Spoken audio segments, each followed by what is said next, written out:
Welcome to SVG TV News for Thursday, March 2nd, 2023. I am Rochelle Batiste with the details. Minister of Tourism Carlos James says when looking at St. Vincent and the Grenadines tourism product, one has to take into consideration where the island is as a whole, some of its limitations, and how can they be improved. Addressing a news conference on Monday, Minister James said the tagline, "Tourism is everyone's business," will become more prominent in the coming months with a number of tourism developments. In addition to private sector development in terms of adventure and ecotourism, there's one company in particular which is looking to launch a service providing ATVs to local tours, and ATVs are the quad bikes. You will see this experience in different countries in terms of adventure tourism. Within the next few weeks, I understand that they're looking to import a number of these off-road utility vehicles that will provide services, additional services to the sector. Later this year, we intend to also look at the regulation as it relates to the importation of wave runners. And as persons will know, jet skis. Not to have them come in and in an unregulated way, but to see how we can zone the locations in which they operate, to have licensed importers, and to have regulations as to how we operate within the sector in terms of these operations. Minister James also encourages private-public sector partnerships to improve the island's tourism product. So a lot of the things which we are hoping to see in terms of the value added to the tourism product. There's this misconception that it is the government that has to put in some of these resources and infrastructure. For instance, wave runners, zip lines, off-road utility vehicles, ATVs, and so on. In any other country you go, it's not the government that is spending on the infrastructure or the investment to see these tourism services supporting the sector within some of the other countries in which they operate. We have private sector initiatives, and I'm encouraging persons within the private sector who may have an interest in offering these types of experiences to both locals and visitors, that visit the ministry and let's work on how we can put in place the concessions, the regulatory framework in terms of standards and how we operate, so that we can see an increase in terms of the experience that within the tourism services sector, and we can see the value added to the product in terms of the quality in which we will see in terms of these added components to the tourism sector. James said with a series of engagements across the country expected to start later this month, people will understand and appreciate why it is important for everyone to work together to develop SVG's tourism product. In other news now, we hear that a leader of the opposition, Dr. Godwin Friday, congratulated and commended members of the Public Service Union as the union celebrates 80 years of existence. Addressing the union's 80th anniversary awards and appreciation cocktail ceremony at the Methodist Church Hall recently, Dr. Friday said it is his hope that the union grows from strength to strength, and commend those who make the extraordinary effort and give of their service for the upliftment of the union. I recognize that act of recognition, of saying we appreciate what you have done and we are grateful for it, helps to validate that service that was rendered to your members over so many years.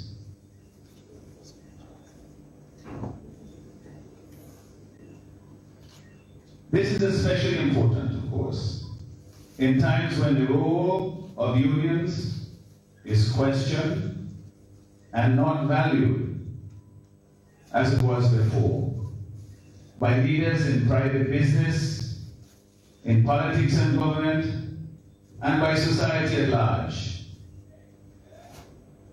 So, while unsung heroes are no less heroes than those that are well recognized, it is better to give due recognition when possible. It feels good and right. Moreover, doing so helps to inspire others a little,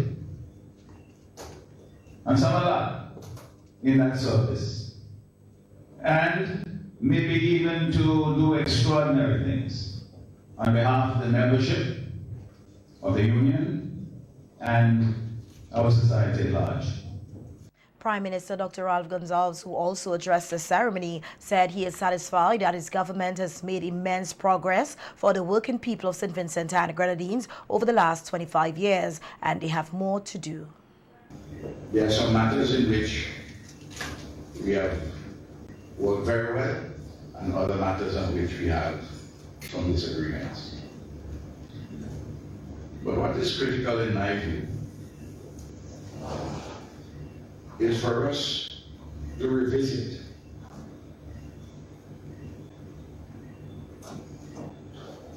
some extant approaches and to see how we can either revive them or make them better. If you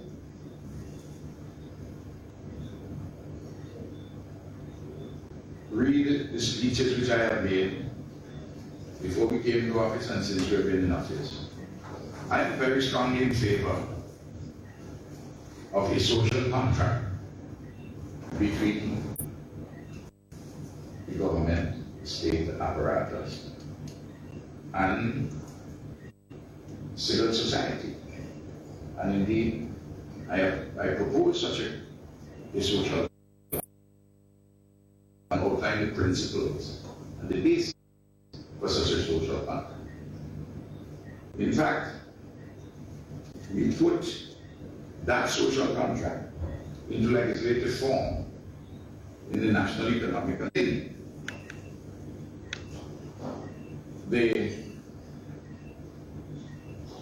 Or in connection with, not within, the governmental apparatus.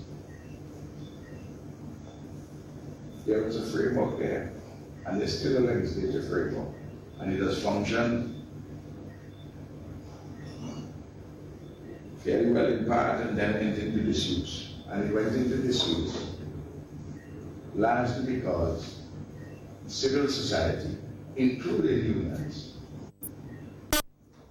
did not participate fully. The PSU anniversary celebrations will continue with a membership fun day on Saturday, March 4, 2023 at Montwin Beach. A local attorney is of the view parenting is one of the most important factors in preventing crime. Jamali John was discussing ways to curb crime in St. Vincent and the Grenadines on SVG TV's Viewpoint program last Sunday. We have a problem with fatherlessness. Usually, when I interview persons, I always ask them about the role of their fathers in their lives. And most persons who go before the court with whatever kind of offenses, a lot of them either have no fathers or they know who their fathers are, but their fathers are not involved in their life. That's a problem. And if we continue as a society where men think that it's okay for you to have a child and basically you either don't do anything at all as a father, or you figure that your only responsibility is just to pay the maintenance at the end of the month, and that fulfills your responsibility, we have a problem.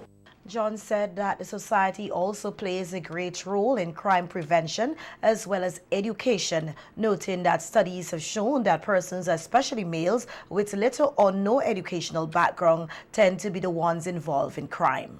From my little experience in criminal practice, they tend to be persons who never finish school. So when they come before the magistrate, question is asked, how far did you reach in school? Oh, I dropped out in Form 2, I dropped out in Form 3, or I went through school but I never had any subjects. those persons naturally would be the ones to get involved in drugs, get involved in gun crime, get involved in other little things, because they're not doing anything productive with their lives. And who is responsible for ensuring that children get through in their education? Parents have a serious responsibility to play in that regard. So we need to go back to the days when parents would search a child's book bag at the end of a school day, sit down at the kitchen table and help them with their homework, help them with their school-based assessment and so on and so forth, so that we have less of these students. Because, I mean, say what you want about the education revolution, but just simply pushing students through the school system, whether they could read or write, whether they could write the name on a piece of paper, it just doesn't make any sense, because at some point you have to pass, right? You can only reach so far without actually doing the work. And we sometimes look at those who take advantage of the second opportunity, yes, but then we also have to look at what impact that those who are there basically wasting time, what impact they have on other students who are in the system. So our education system is a problem, right? John added that the country is facing a crisis with a number of males incarcerated. Have to come to the reality that we are facing a crisis as far as men are concerned. If you go and check the statistics, when I found out, my mind was blown when I realized that we hardly have any women in prison. Hardly. I sure we have less than 20. And when you look at those numbers and you realize that we have so many men in prison, we have to go build a second one. But then you basically have no women in prison. It suggests that we have a crisis where men are concerned. But when I look at it from the outside, I say, okay, so you have all these men who are committing crimes. You have less men pursuing higher education.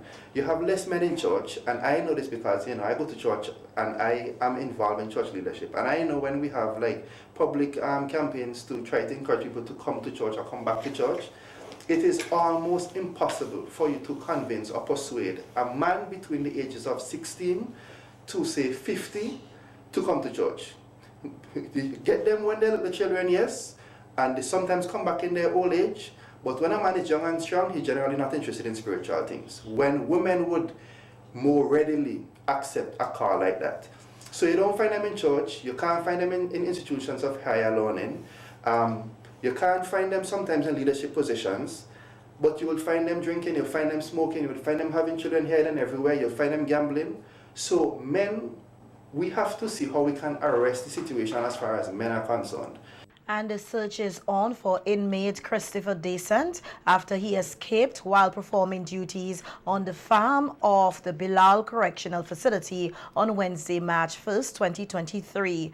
Christopher Descent is a 42-year-old farmer of Mesopotamia who is serving a 12-month prison sentence for burglary and criminal trespass. He's dark in complexion, 5 feet 8 inches in height, and weighs about 160 pounds. His Majesty's Prison said Descent is considered to be armed and dangerous, and if seen, you are asked not to approach. You can, however, call 911-999-1784, 457-1211, or contact any police station or His Majesty's Prison at telephone number 1784-456-1836. The prison service said all calls will be treated confidentially.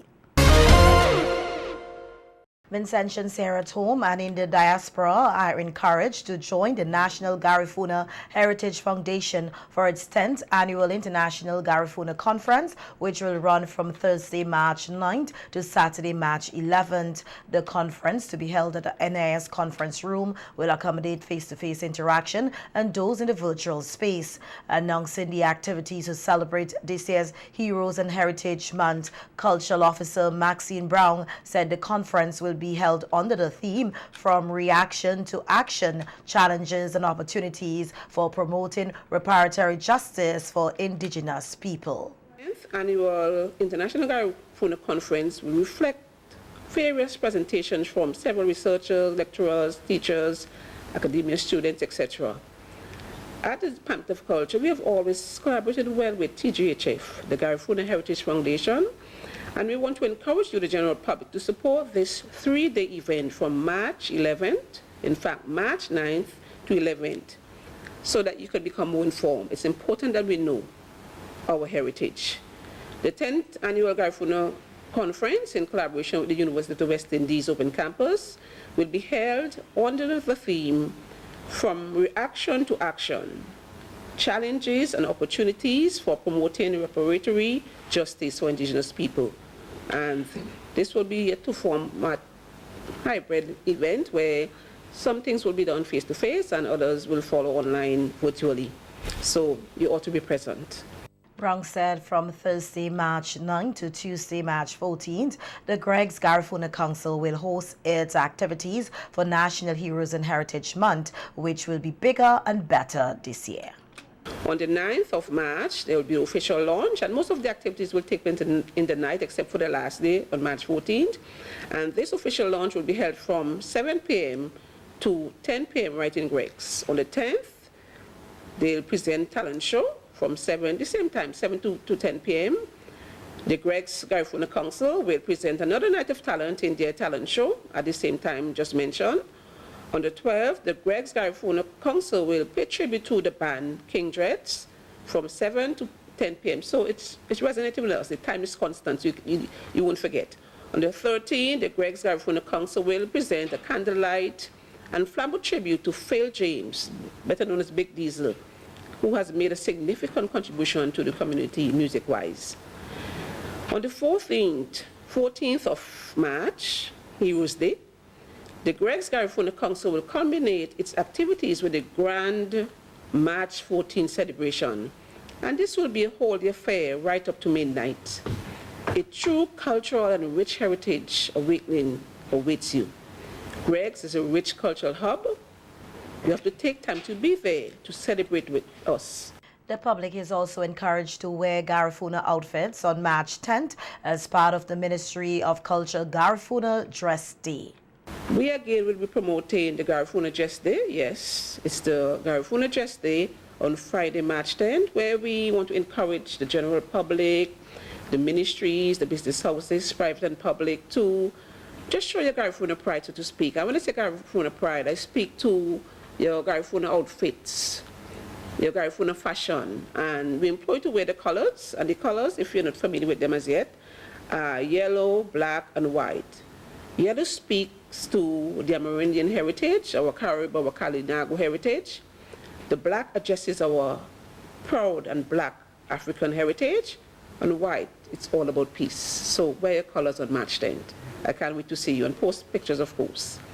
The National Heroes and Heritage Month activities will kick off tomorrow, Friday, March 3rd, with the National Schools Garifuna Folk Festival to be held at the Victoria Park, featuring dancing, singing, drumming, and choral speech. The festival will also feature exhibitions from secondary schools. These cultural items will be presented by primary and secondary school students throughout St. Vincent and the Grenadines, who will receive trophies for the best performance in various categories.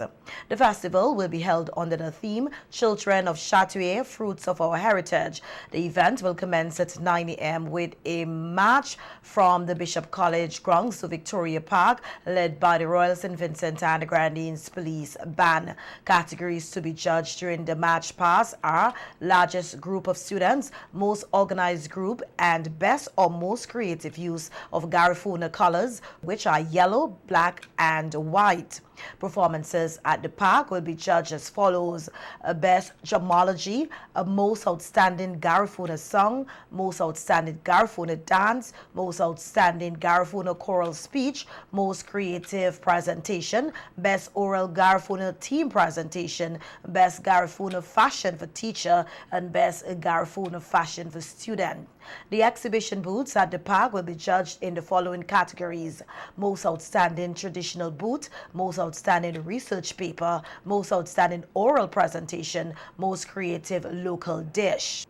And in other news now, we hear that the winners of the business plan competition held under the Women's Empowerment Project, the WEP, will receive their prizes at a prize-giving ceremony on Tuesday, March 7th, 2023. The winners, Fisher Clark of Terrick's Poultry and Meats, Glendris holder of LaBelle Foot and Nail Clinic and Noddy Baker Snag of Casa de Snag will each receive an award and check for 25,000 EC dollars. They emerged the winners of the business plan competition on February 17th from among 10 finalists in the entrepreneurial elite category of the Women Empowerment Project. Tuesday's prize-giving ceremony is scheduled to take place at the Embassy of the Republic of China on Taiwan at Murray's Road from 10 a.m. It will be addressed by Taiwan's ambassador to St. Vincent and the Grenadines, His Excellency Peter Sha-Ling Lang, Minister of Foreign Affairs, Economic Development and Information Technology, Camila Gonzalez, and Minister of Foreign Affairs and Foreign Trade, Kiesel Peters. The Women's Empowerment Project was developed and funded by the government of Taiwan and was implemented in the Caribbean and Latin America as an initiative to help boost the country's economies in the post-COVID-19 climate. It was implemented by the Taiwan Technical Mission through the Center for Enterprise Development, Inc. from August 1st, 2021 to December 31st, 2022.